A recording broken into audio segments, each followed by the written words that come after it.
Vi chiederete, ma cosa ci fa uno impalato in mezzo alla strada a guardare il nulla? Beh, vi tranquillizzo subito. Quello sono io e no, non sono un maniaco che osserva le persone fuori dalle case, anche perché quello davanti a me è casa mia. Più precisamente sto guardando lei, Lilly, la mia gatta. Vi potrà sembrare una scena bizzarra, forse divertente, ma guardate, vi assicuro che non è per niente così. E probabilmente a fine video tutto sarà diverso. Ma partiamo dall'inizio. Ci sono tanti regali che possono far felice un bambino. Vabbè, la maggior parte iniziano per giocattoli. Arriva la PlayStation 1, un pallone da calcio, il pupazzo del proprio supereroe preferito, oppure per il mio compleanno una mia amica mi regala uno dei suoi gattini, quindi avrò un gattino. Beh, si sa che tra fratelli bisogna condividere, quindi se è a tua sorella che regalano il gatto, beh, è anche tuo. Ciò che tu è mio e ciò che è mio è mio. Ricordo la felicità di quando andammo a prendere il gattino, o gattina, non sapevamo ancora. In macchina con le mie sorelle, già si pensava a come sarebbe cambiata la nostra quotidianità di casa. Avevo 9 anni circa. Finalmente eccola lì, era femmina. Ah, è vero, non potete ancora vederla. Ci fu consegnata dentro una scatola di scarpe, ovviamente bucherellata. Aprimmo la scatola per assicurarci che tutto fosse ok, ed eccola. Quello fu il nostro primo scambio di sguardi. Tenera, indifesa, così tanto carina. Pelo bianco a macchie nere, occhi giallo-verdi. Fu il momento della scelta del nome. Io pensai subito a Maggie, mia sorella invece andò per Lilly. E sì, ci stava, era bello. Ti chiameremo Lilly. Arrivata a casa fu subito problema, dove metterla? Beh, non eravamo molto preparati, ma era estate e sul balcone si stava bene. Ci procurammo un cestone giallo, sì, uno di quei cesti che si utilizzavano per buttare la carta. Non avevamo nient'altto. Ma tanto era talmente grande e lei così piccola che c'era uno spazio a sufficienza. Ciao! Ciao! Ehi Lilly! Lilly! Ciao. Sì, noi umani sappiamo essere insopportabili e probabilmente la mia gattina si era già rotta le palle dopo 2 secondi. Ci guardava da laggiù come per dire sì Cici, mi hanno appena strappato da mia madre nel giro di un niente. Ho dovuto cambiare casa in un attimo, datemi il tempo di organizzarmi la vita, Cristo! Certo che anche lei non era da meno, anzi, in confronto noi eravamo quasi sopportabili. Perché, direte?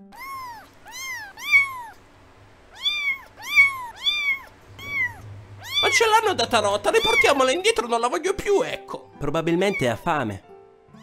Quindi bisogna anche darle da mangiare. Oh, ma dai, ma che schifo, ma cosa siamo qui al ristorante? Ma guarda te. Un animale non è un giocattolo, ma fallo capire ai bambini. Ed ecco la pappa, la prima scatoletta. La fece fuori in un attimo. Sti cavoli, avevi fame, eh? Che bella vita fanno i gattini. Mangiano, dormono, vengono coccolati e fanno i bisogni dove capita. E poi miagolano. E miagolano. Ma a parte questo, passavo le giornate a guardare Lilly. Guardi. Iniziò a crescere ed era divertente giocare con lei. Facevo le palline con la carta d'alluminio. Lei le rincorreva da matti. Ma un provino per giocare sulla fascia della Juventus? Provavo anche i suoi riflessi, lanciandole la pallina. E ragazzi, le prendeva tutte. Un giorno tornai a casa da catechismo. Madonna, catechismo. Le mie sorelle erano al PC stranamente in silenzio. Io andai subito a dar fastidio a Lilly come di consueto. Ma c'era qualcosa di strano. Oddio, ma che... 2 palline bianche erano vicine a lei? No, impossibile. Non mi dire che... Già, aveva avuto 2 cuccioli. E vi giuro che è stata una totale sorpresa. Non ci eravamo resi conto che fosse incinta. Sì, era un po' più paffutella, pensavo, perché cresceva e mangiava come se non ci fosse un domani. Ma non avrei mai immaginato che fosse incinta. I 2 gattini erano bianchi, con la coda grigia e gli occhi azzurrissimi. Il maschietto con 3 macchiette in testa lo chiamammo Macchietta, la femminuccia Stefi. Ora, immaginatevi un bambino, già super contento di avere una gatta, che ora ha altri 2 gattini.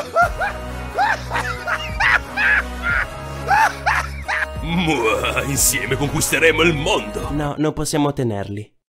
Parole che ti devastano e rompono dentro. Breve ma intenso. Grazie di tutto, Stefi e Macchietta. Ricorderò le emozioni di vedervi in bagno al mattino mentre venivate dolcemente allattati. Già, sì, perché d'inverno tenevamo Lilly in bagno al caldo e tipo... Potresti non fissarmi mentre sto cagando, Lilly?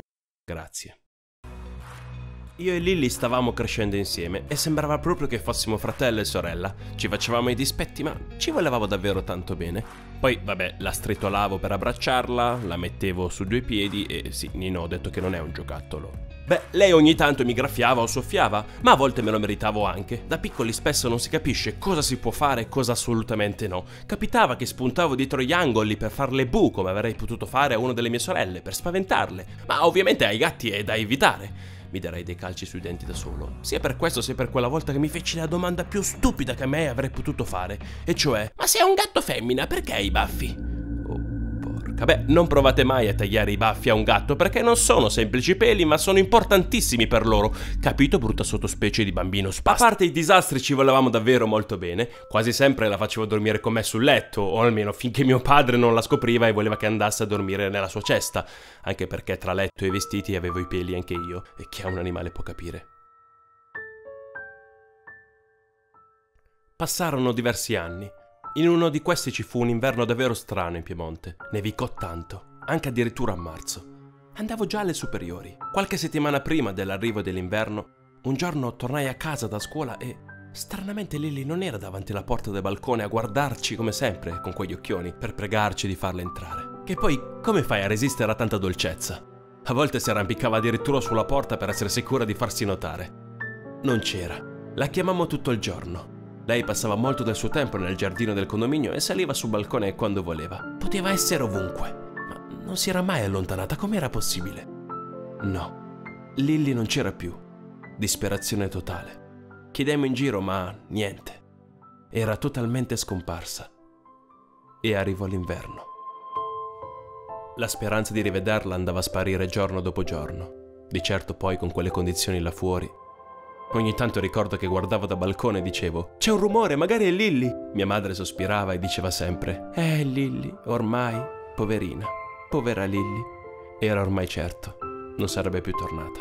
O peggio, non era più tra noi, probabilmente. Passarono mesi. Il suo miagolio riempiva la mia mente e la svuotava in lacrime, tante lacrime. Un giorno, tornata a casa, andai subito a tavola per poter mangiare e fare rientro a scuola. Tutti stavano zitti.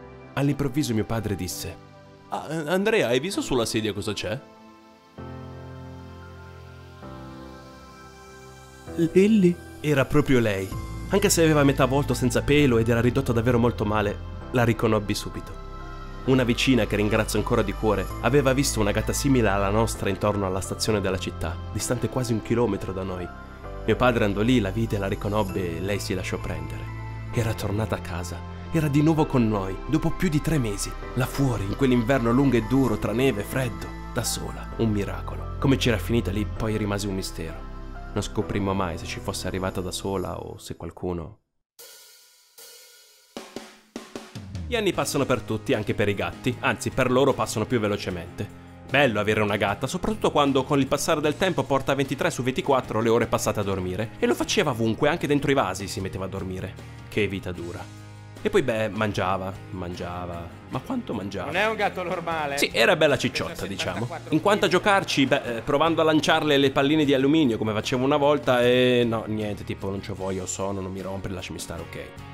E poi non mi aggolava più come prima, era più silenziosa. Ma sai cosa vi dico? Mi mancava quel fastidio, così decidemmo di metterle un collarino con la campanellina. Simpatiche le campanelline. Ma perché non mi sto zitto? Già, era invecchiata. Ma è normale, invecchiavo anche io. Avevo appena finito le superiori, fate i conti. Da 9 anni mi ritrovavo ad averne 18. E il tempo passava, dalle elementari al lavoro. Anche il nostro rapporto cambia molto. Non eravamo più il fratello e sorella che si fanno i dispetti a vicenda, ma quelli che tipo si supportano, si ritrovano dopo una giornata e vogliono stare insieme giusto per stare bene. Stare semplicemente bene. Poi dormiva sempre con me. Mio padre ormai non aveva neanche più voglia di dirle di andarsene. La coccolavo e mi godevo il suo... Anche se stai ferma con quelle unghie mi stai affettando il braccio. Già, si invecchia. Il nostro fisico e le nostre abitudini cambiano e Lily, dalla sua voglia di correre da una parte all'altra, dall'aver quel pelo lucido ed essere bella in forma, diventò più pigra, con un pelo più spento e magra. Troppo magra.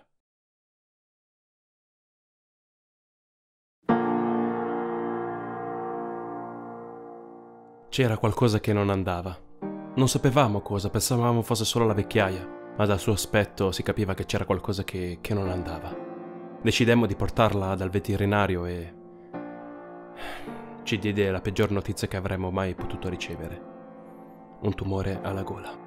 È difficile, molto difficile descrivere per me questo momento. Lei soffriva e noi non potevamo fare nulla. Forse ce ne siamo accorti troppo tardi, tanti sensi di colpa, ma questa è la realtà. Non era colpa nostra, non si poteva fare nulla. Ricordo le 1000 medicine, soprattutto quelle che bisognava sparare in bocca con la siringa. Quanti graffi, la forza quando voleva ce l'aveva. Ci passai più tempo possibile insieme, cercando di darle tutto il mio affetto e farla sentire tranquilla. Una sera, andando ad accarezzarla, vidi una cosa che mi sconvolse. I suoi occhi erano strani, coperti da una specie di membrana o qualcosa che non so descriverla e sinceramente non mi va molto.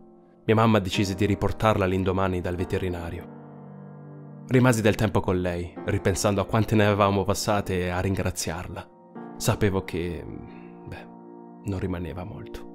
Il giorno dopo mi alzai, come di consueto, per andare a lavoro. Stavo per entrare in macchina quando qualcosa mi trattenne. Non so dire il perché. Andai verso il mio balcone e la chiamai. Lilly! Lei, sentendomi, alzò la testa dalla sua cesta sul balcone. Ora, ragazzi, quello che sto per dirvi non è di certo per romanzare la storia, ma è esattamente quello che è successo. Ci fissammo per diversi secondi.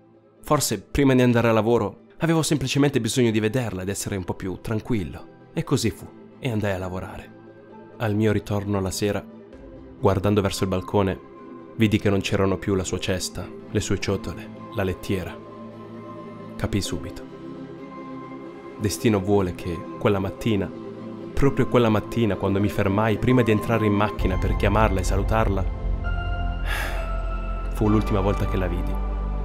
Quello scambio di sguardi fu il nostro ultimo saluto. Quegli attimi passati in assoluto silenzio. Non avevo la certezza che riuscisse a vedermi bene, specialmente dopo il problema agli occhi, ma in cuor mio sapevo che riusciva a vedermi. E anche se in quei pochi secondi non ci eravamo detti nulla, ci eravamo detti tutto.